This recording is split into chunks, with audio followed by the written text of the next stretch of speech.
Hey everyone, welcome back to the channel. Today, I'm going to show you how to verify your bank account on Etsy step by step.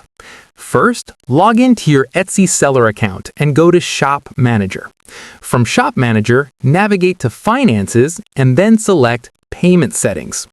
Under the Bank Account section, enter your bank account details, including account number, routing number, and account type. Etsy will make 2 small deposits into your bank account within a few business days. These deposits are usually less than $1 each. Once you see the deposits in your bank account, go back to Payment Settings.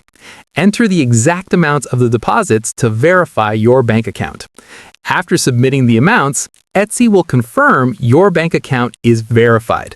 This allows you to receive payouts from your Etsy sales directly to your bank. And that's it. Your bank account is now verified on Etsy. If this guide helped you, like the video, subscribe to the channel, and comment below with what you want to learn next.